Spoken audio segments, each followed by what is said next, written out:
Hi everyone, my name's Shovon Stephanie Wiggan. I'm the CEO and founder of Inspiradol, which is based in Birmingham in England. I'm a third year student studying business management and I'm launching my business this year. Hello and welcome to Obehi Podcast. I'm your host, Obehi A14, and I strongly believe that everyone has a story to share. Now let's get started into this episode.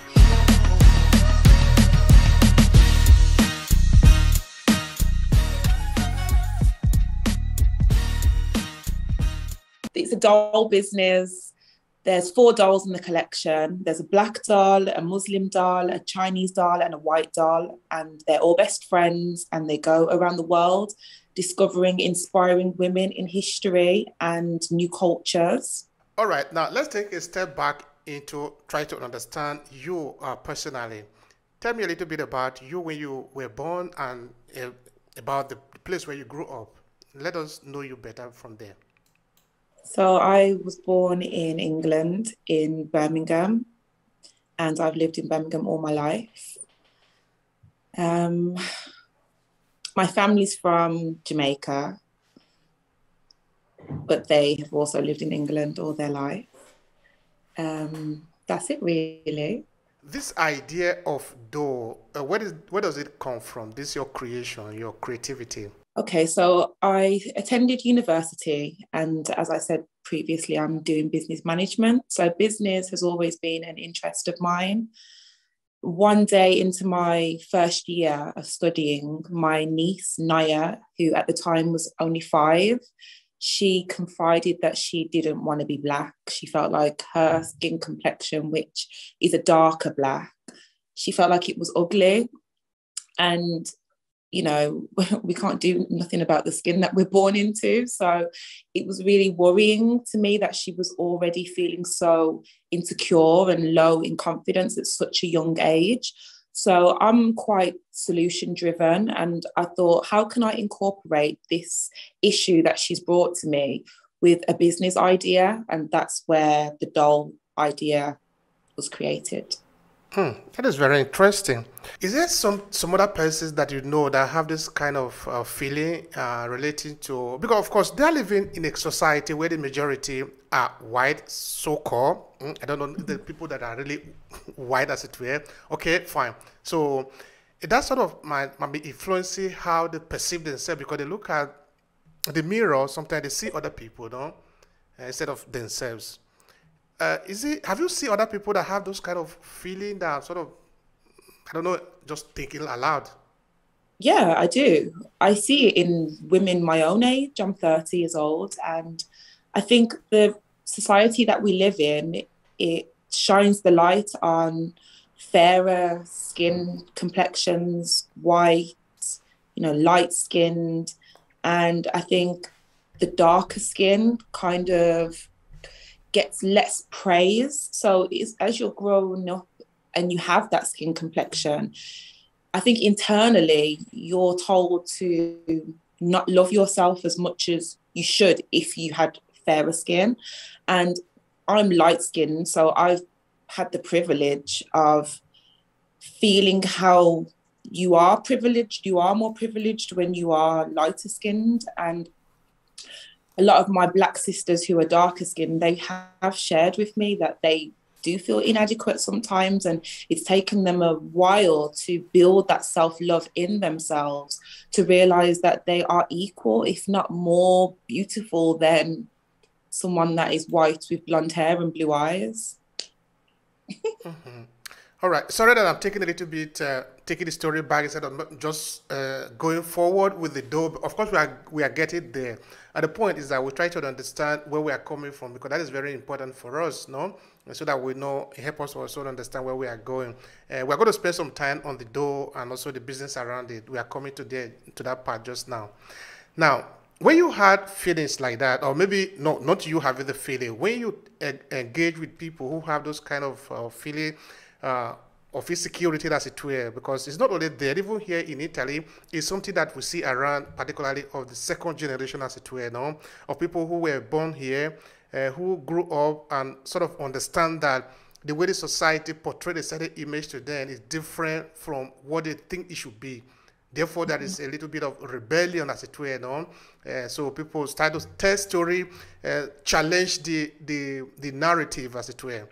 So do you have a kind of encounter with your parents, like to know, maybe, because they one time were also like you, maybe when they were growing up, if they were born in UK, or maybe when they came to UK, they were much younger, if the story was the same, or it's only changing in your time?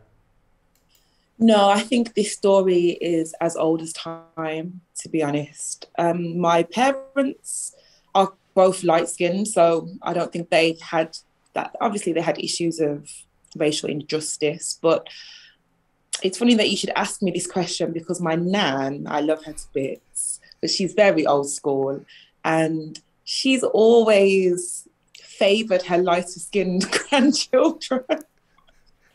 Which is really bad to say, but yeah, she has. And I think it just goes back to the generations when slavery was going on and the lighter slaves were seen as more beautiful.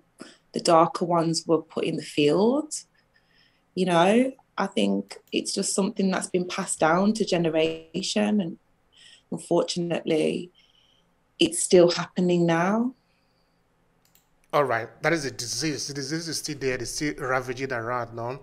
That is okay. All right, now let's come back to your creation.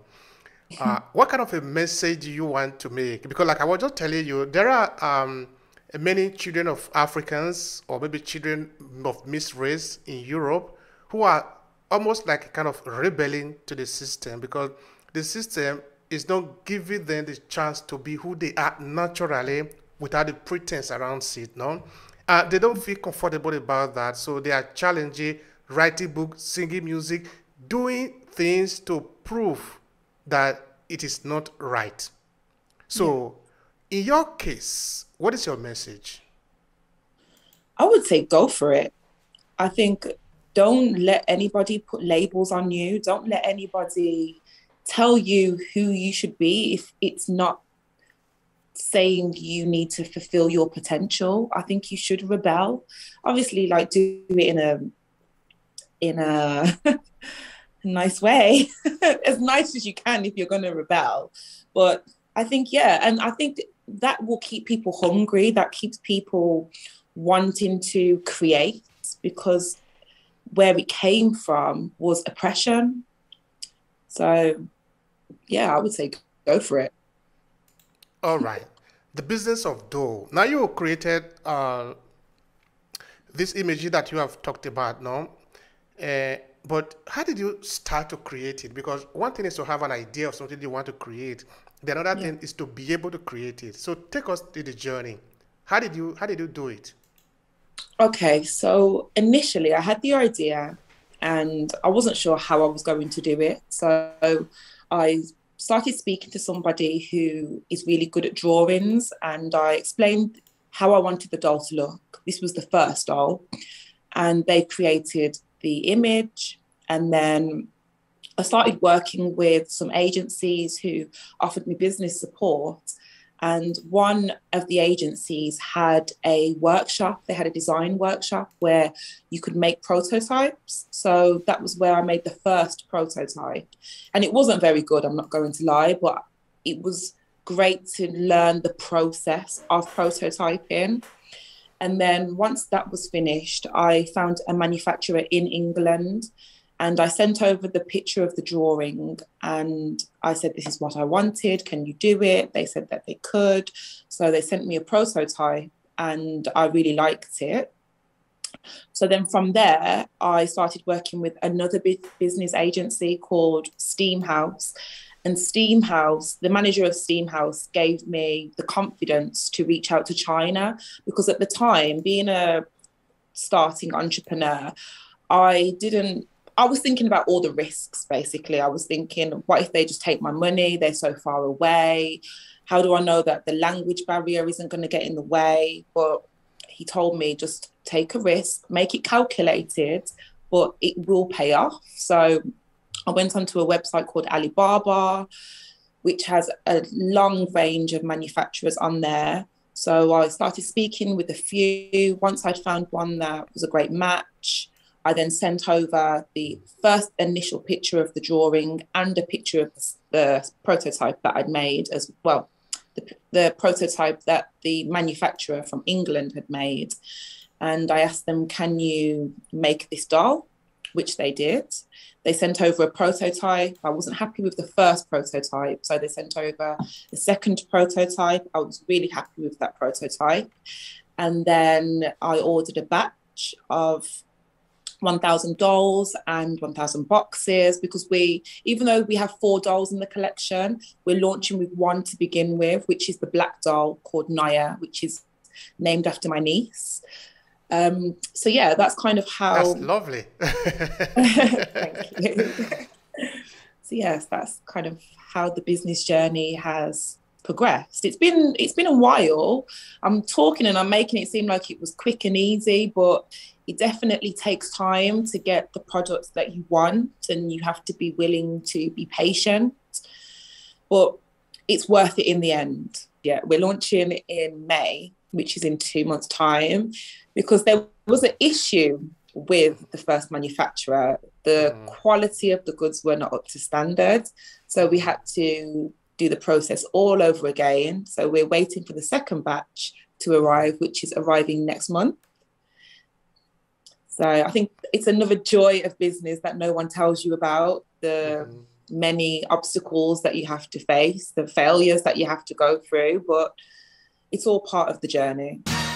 If you enjoyed this podcast, make sure you subscribe so you never miss any of our future episodes. Rate and review Obehi Podcast and share with your friends who might need it. I remain Obehi Ewafo. Thank you so much for listening, and talk to you in the next episode.